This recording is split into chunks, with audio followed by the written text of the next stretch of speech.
pratiquez le culte des crânes, les crânes vivants, avec vos ancêtres qui sont vivants, les hommes. Que veut dire le culte des crânes? Le culte des crânes, c'est le culte de la respectabilité de l'entité humaine. Parce que la tête de l'homme, le crâne de l'homme, est un petit univers dans un univers qui est l'homme lui-même, et le crâne est un petit univers. C'est un microcosmos.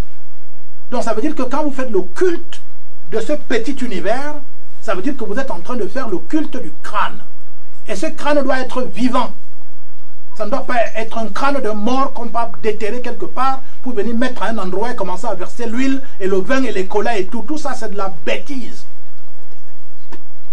Il faut arrêter ça. L'Afrique ne peut aller nulle part avec. Ça, c'est pour le passé. C'est l'Ancien Testament. Vous le faisiez parce que vous ne saviez pas. Maintenant, vous devez savoir que le travail que vous avez à faire en tant qu'homme, c'est d'acquérir une santé parfaite. Et cette santé parfaite commence d'abord par prendre conscience du fait que vous êtes des dieux, vous êtes une divinité, vous, les hommes. Chacun de vous est une divinité. Soyez conscient de ça et affirmez-le de manière réelle par votre mode de vie, en respectant la vie, en respectant l'homme. Le culte des ancêtres, c'est le culte à l'homme. C'est parce que vous savez que l'homme est une divinité. Donc vous lui rendez un culte. Et chacun de nous doit rendre un culte à chacun. C'est ça le culte des crânes. C'est ça le culte des ancêtres. Vous êtes des ancêtres.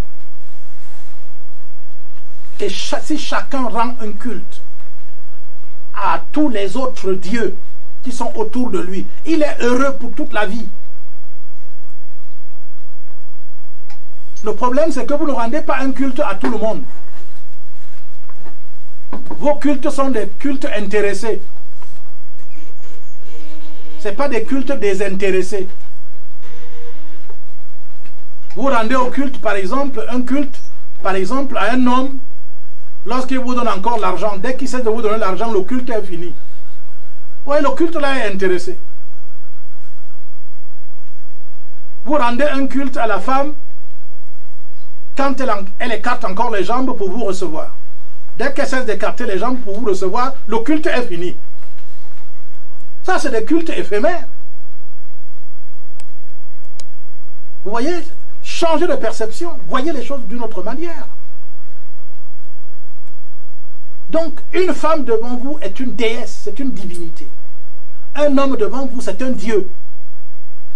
Ne cherchez pas Dieu ailleurs, les amis. Vous avez des problèmes parce que vous cherchez Dieu ailleurs. Dieu n'est pas ailleurs.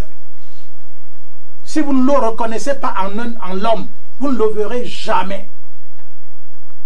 Souvenez-vous de la parole de Jésus le Seigneur. Qui m'a vu, a vu le Père. Ça veut dire je suis le Père. Donc ça veut dire je suis l'homme, donc je suis Dieu. Pourquoi cherchez-vous ailleurs un Dieu qui est juste en face de vous?